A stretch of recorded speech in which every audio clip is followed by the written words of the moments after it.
I am 37, female, and I've been married to my husband Jack, 41, male, for 5 years now.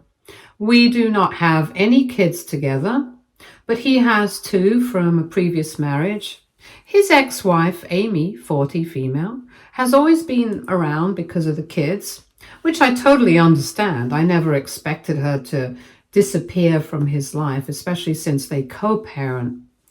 I respected that and tried to be understanding even when I felt a bit awkward or left out sometimes. But recently, something happened that made me see things very differently. Jack and I have a joint emergency fund.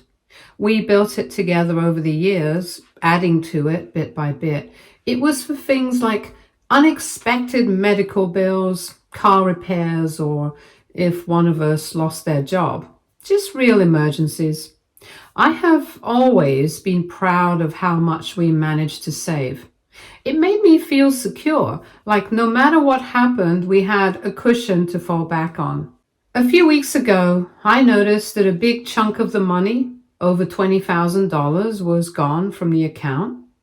At first, I panicked. I thought maybe there had been fraud or someone hacked the account.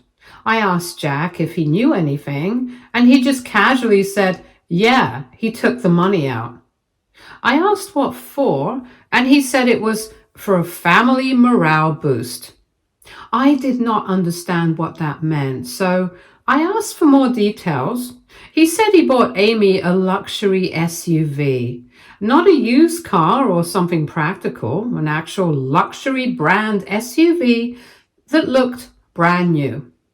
I thought I had heard wrong. I asked him why in the world he would do that. And he said Amy's old car broke down and she needed a new one for taking the kids to school and their activities. He said she's been going through a tough time and he did not want the kids to suffer because their mom was stressed. He said it would help everyone if she were in a better mood. I just stood there stunned. That was not an emergency, not our emergency. And even if it was, why did he not talk to me about it first? That was our shared money, our safety net. He did not even ask. When I told him I was not comfortable with what he did, he got defensive right away. He said I was being selfish, that I did not care about the kids' well-being, that I was jealous of Amy. I told him it was not about jealousy. It was about the fact that he took our money and gave a luxury gift to his ex-wife without even talking to me. He shrugged and said I needed to cope with it because the decision had already been made. He said I should look at the big picture, that this was a family morale thing and he had done it for the kids. He kept repeating that like that made it okay. I was not even sure what to say. It felt like a slap in the face. I have always been pretty respectful about the whole ex-wife situation. I did not complain when they had to text or call each other about the kids. I did not get in the way when she needed help or asked for favors, but this just felt like something else. This was a major financial decision made without me. And honestly, it did not seem like it was just about the kids. The car he bought her was not just a car. It was fully loaded, brand new, custom color, leather seats, the whole deal. It was not the kind of car you buy someone just to help them get from point A to point B. It felt like a gift, a fancy, expensive gift. The worst part was that he did not even seem to feel bad. He acted like I was being dramatic, that I was overreacting. He even said, it's not like we are broke, but we're not rich either. We both work hard, and that emergency fund did not build itself. That was years of saving, budgeting, and skipping vacations. I skipped things I wanted to buy. I passed on upgrading my old car, all so that we could have a safety net. I started wondering if he still had feelings for Amy. I never really thought that before, but this whole situation made me question things. I didn't say that to him. I did not want to add fuel to the fire. But the way he spoke about her, the way he defended her, and the way he did not think twice about giving her something so expensive, it made me think. I found out later from one of Jack's friends that he had been talking to Amy about the car for weeks. So it was not even a sudden decision. He had been planning it. He even went to the dealership with her and picked everything out together. That made me feel even worse. He knew all along what he was going to do, and he did not tell me. He just waited until it was done and then dropped it on me like it was no big deal. I started looking back on other moments, like the time he missed our anniversary dinner because Amy had a personal crisis, or the time he took the kids to a weekend trip and Amy came along for convenience. I let a lot of things slide, always thinking he was just trying to be a good dad. But now, I'm not so sure.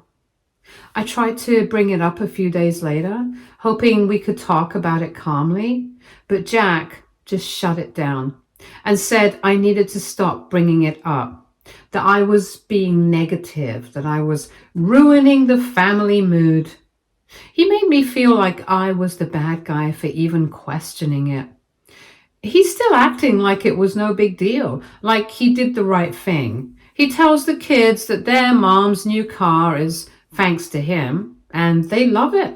They keep talking about how cool it is, and he looks so proud when they say that. I spent days walking around with this heavy weight in my chest. I still cooked dinner, and still went to work, and still smiled when his kids came over and asked for help with their homework. But inside, I was just angry and tired. I started losing sleep. I'd wake up in the middle of the night and stare at the ceiling thinking about the account, thinking about how I did not matter in that moment, thinking about how easily he had chosen Amy over me. One morning, I logged back into the joint account. I stared at the transaction again. It was all there. Dealership name, amount, timestamp. It was so official, so clear. Thousands of dollars gone. I sat there thinking about the hours I worked, the sacrifices I made, the vacations I did not take, the things I didn't buy so that we could grow that fund. And all of that was wiped out in one swipe of a card without my consent. I opened another tab and Googled how to report unauthorized use of joint account. I did not really think I'd do anything. I just wanted to see what my options were. But the more I read, the more I realized I had a case. We both had to agree on big withdrawals. It was not a personal account. It was a shared one. I never signed off on that money. There were procedures for this sort of thing. It was not even about punishing Jack. It was about drawing a line. It was about saying, you can't just do whatever you want and expect me to stay quiet. I took screenshots of everything, the account history, the withdrawal, our account agreement from the bank. I made notes, I gathered all the info I could, and then I filed a report online and called the bank to confirm it. They said they would investigate it and get back to me. A week passed before anything happened. Jack did not know what I had done.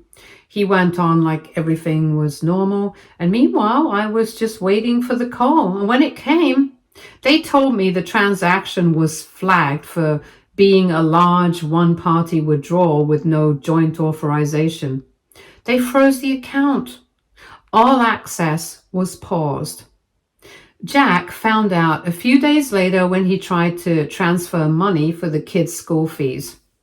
I heard him cursing in the other room. He called the bank and they told him there was a pending dispute on an unauthorized transaction.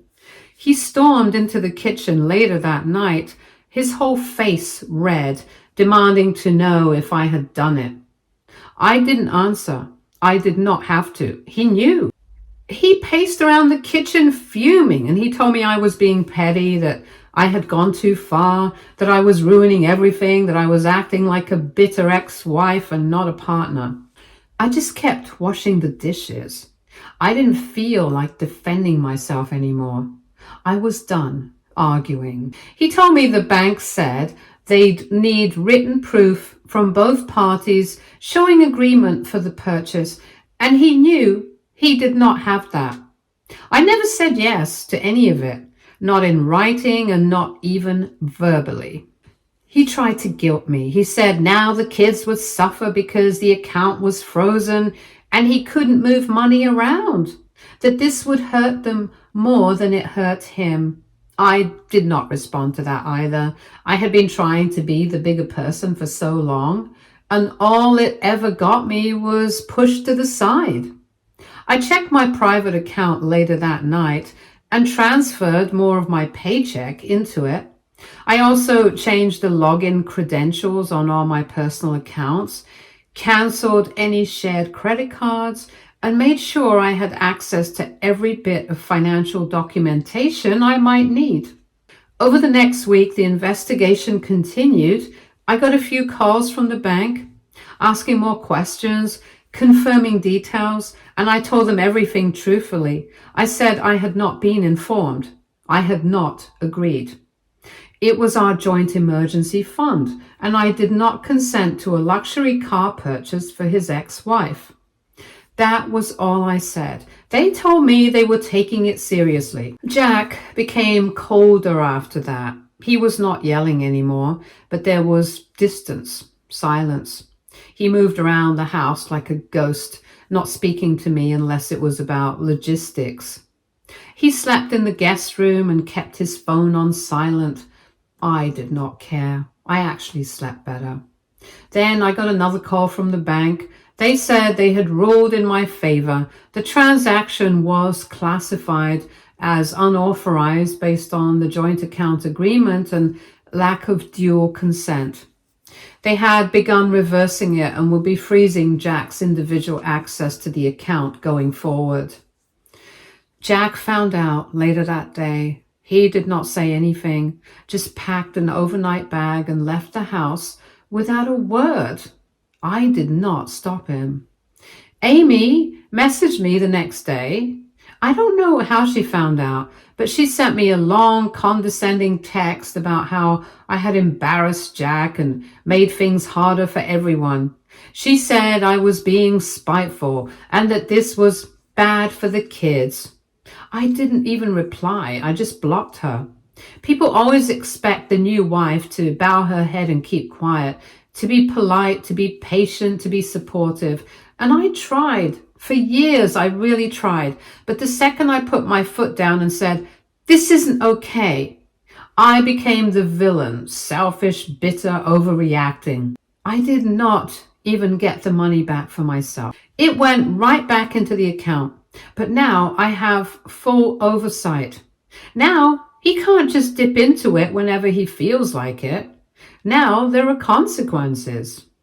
Jack came back after a few days, acting like nothing happened. He tried to pretend it was all just a rough patch and that we'd get over it. But something changed. I think he realized I was not just going to let things slide anymore. I was not going to keep playing the role of the supportive background character in a story where he was the hero and Amy was the struggling damsel in need. He does not talk about the car anymore, does not talk about the kids either. He just exists in the same space, floating through the house like he's still trying to figure out what to say. But I do not think there's anything left to say. I started keeping a journal of every financial decision we made. I made copies of everything, bank statements, emails, texts, not because I'm planning something drastic, but because now I know I need to protect myself. I know now that being quiet and understanding does not guarantee love or respect. So now I'm wondering, AITA for reporting my husband's withdrawal to the bank and freezing our joint account? Update 1. It's been a few weeks since the bank ruled in my favor and things haven't exactly calmed down. Jack has been walking around the house like I betrayed him in the worst way possible.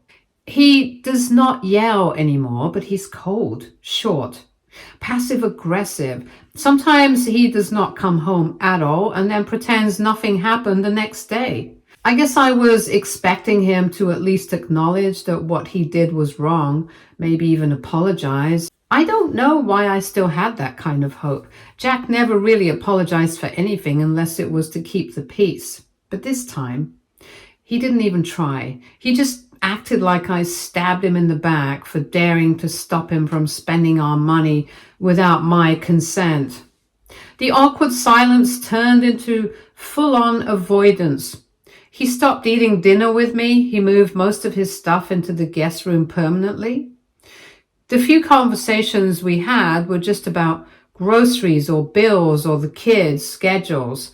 I didn't push. I did not beg him to talk. I let the silence grow. One night after he got back later again, he finally decided to say something. He stood in the hallway while I was folding laundry and said he couldn't forgive me, that he felt deeply betrayed by my decision to report the transaction to the bank, that I turned on him like he was the enemy, that if I really loved him, I would have talked to him and not humiliated him like that. I didn't even look up from the laundry. I just said, "We are even then because I can't forgive you either." He didn't respond to that. He just stood there for a second and then walked away. And I meant it. I can't forgive him, not just for the money, but for how he made me feel. Small, invisible, like my opinion didn't matter, like I was just a roadblock in his little fantasy life, where Amy was still someone he needed to please. That hurt more than the money. After that conversation, things shifted even more. He started acting like a roommate, a cold, unpleasant one. He did his own laundry, cooked his own food, and kept to himself. I started doing the same, and we lived in the same house, but it felt like we were on different planets. Then Amy showed up at our door one afternoon. I was home early from work, and she knocked like she owned the place. When I opened the door, she looked surprised to see me. I didn't say anything. I just crossed my arms and waited. She said she was there to talk to Jack and asked if he was home. I told her no. She looked me up and down like she was trying to figure out how far she could push me, and then asked if I had a problem with the car. I told her I had a problem with my money being used without my permission. She rolled her eyes and muttered something about how everyone makes sacrifices for family and how I was being dramatic. I did not say anything back. I just shut the door. Later that night, I told Jack not to ever send Amy to my doorstep again. He did not even deny it. He just shrugged and said, "She wanted to talk to me," like that made it okay. I think that is when I realized we were not even pretending anymore. This marriage was over in everything but legal terms. We did not trust each other. We did not respect each other. We barely spoke. He kept acting like I destroyed something sacred. But the truth is, he destroyed it the moment he decided I did not deserve a voice. I started meeting with a financial advisor on the side. Quietly, I wanted to know what my options were, how to separate finances fully, what I'd be entitled to if I walked away. I did not tell Jack. I did not need him blowing up or twisting it into more betrayal. The advisor was kind and straightforward. He went over everything with me and said I was doing the right thing by protecting myself. We talked about separate accounts, paperwork, and potential mediation. I walked out of there feeling something I hadn't felt in a long time: clarity. Around the same time, Jack started guilt-tripping me again. He suddenly became more present. He started eating with me again, asking how my day was, acting like we were just going through a rough phase. It was fake, and I knew it. He was not doing it out of love. He was doing it because he was afraid I might really leave. He started saying things like, "Do not throw this away over one mistake," and "You're being spiteful over money that went to help family." He kept using that word, family, like I was not part of it, like I was just some outsider trying to mess things up. He told me I was cruel for freezing the account, that it caused him embarrassment when the dealership started calling him about delayed payments, and that I made him look weak in front of Amy. I did not care. I'm not his reputation manager. I'm not here to make him look good to his ex-wife. I am his wife, or at least I was. His behavior got weirder after that, like he was trying to keep one foot in both worlds. One day he'd be trying to charm me, and the next he'd be texting Amy and hiding his phone screen like a teenager. He started being more secretive, more defensive, but also more desperate to keep me from doing anything drastic. Too late for that, I guess.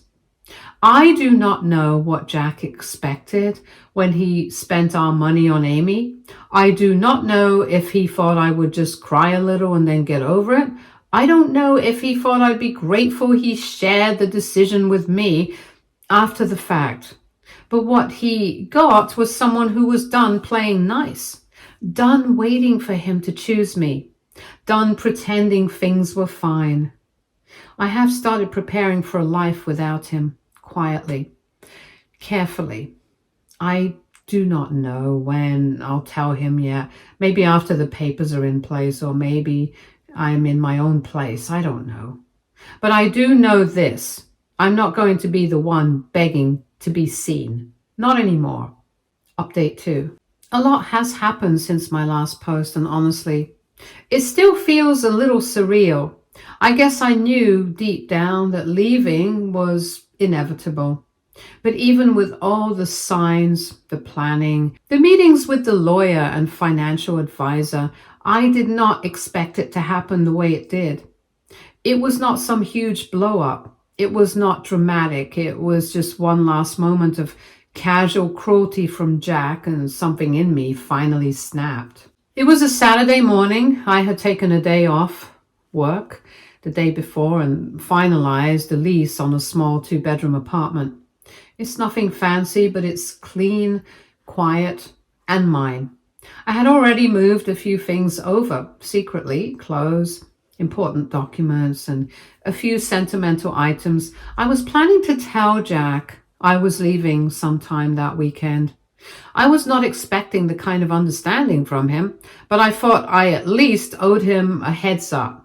Then that morning, we were in the kitchen again, and he was annoyed because I had taken the car the night before, and apparently Amy had needed help picking something up for her daughter. I guess she still has him on speed dial for errands. He made some comment about how if I was going to keep treating his home like a hotel, I could at least coordinate my schedule better. His home, like I was just squatting there. I didn't say a word. I did not argue. I did not ask what he meant or try to defend myself. I just stared at him for a second, turned around, went into the bedroom, and sent a message to the movers I'd already scheduled for Monday morning. "Can we do today instead?" They replied yes.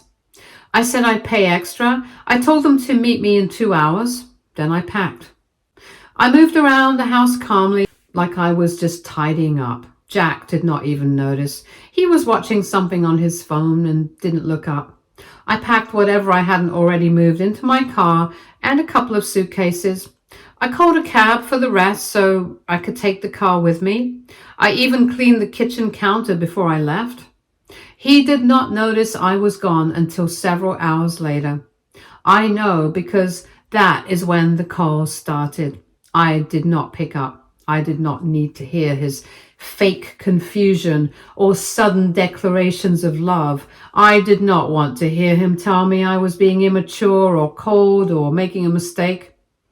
I just wanted to be gone. And I was. My new place is small, but it's peaceful. The first night I slept there, I woke up early, made coffee, and just sat in silence. No tension. No walking on eggshells, no cold shoulders or guilt trips, just quiet. I cried a little, not because I missed him, but because I felt free for the first time in years.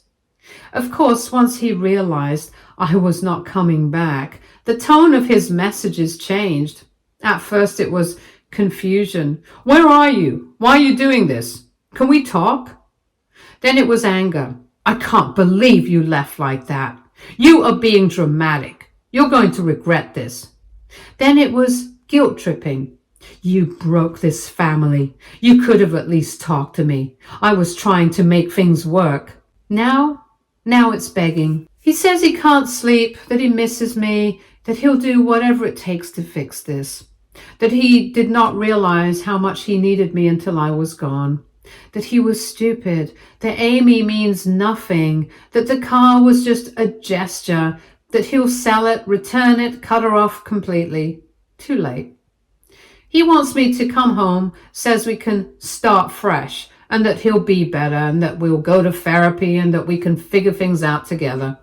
But I do not want to go back to being someone who begs for space, for respect, for basic decency. I do not want to live in a house where I'm treated like an outsider, where I am made to feel like I don't belong. He still does not get it. It was not just the money. It was not just Amy. It was the way he always chose her comfort over mine, her approval over my partnership, the way he expected me to be quiet, to accept, to forgive without question, the way he gaslit me into thinking I was selfish when I dared to stand up for myself. I did not leave because of one thing. I left because of everything. And now that I'm out, I'm not going back. I do not owe him closure. I do not owe him forgiveness. I gave him years of patience, support, and loyalty, and he gave it all to someone else. I'm taking care of myself now, quietly, calmly, with no drama, no scenes, no begging. And the silence on my end, that is the closure. Update 3. I was not planning to post again, but this felt like the last piece of the story. And I needed to get it out. After everything that has happened, I honestly thought the chaos was done. But then something unexpected happened. Amy showed up at my apartment. It was a regular evening and someone knocked on the door. I did not expect anyone, so I peeked through the peephole. I froze. It was Amy. She looked completely different, tired, worn out, like she'd been crying, and for a second I considered not opening the door, but I was too curious. I opened it just a crack, and she asked if we could talk. Just 5 minutes. I let her in. She did not come in with an attitude or fake niceness like before. She was quiet, clearly emotional, but trying to hold it together. She stood near the door and did not even sit down. She got straight to the point. She told me Jack had lied to her too. Apparently, he told her I was fully aware of the car purchase. I had no problem with him spending from the joint emergency fund, that I was supportive of their co-parenting relationship, and even thought buying her the car was a nice gesture to keep things peaceful in the family. Basically, he made it sound like I was cool with all of it, and that I only left because I couldn't handle stress. According to him, I was controlling and dramatic. Amy said she believed him at first, which explained why she acted the way she did, smug, dismissive, and confident that she had the moral high ground. She only started questioning things when she overheard Jack talking to his brother. He mentioned how I blew up when I found out about the car. Jack's brother, who apparently knew the full story, was not having it. He told Jack it was his fault and said I had every right to leave. That is when Amy realized something was not adding up. She came to me to get the truth. I did not go into detail, but I confirmed what she needed to hear. I never agreed to the car. I did not know about it, and I did not tell him to stay close to her. He made all those decisions on his own and justified it later with lies. Amy did not try to apologize for everything she said or did before.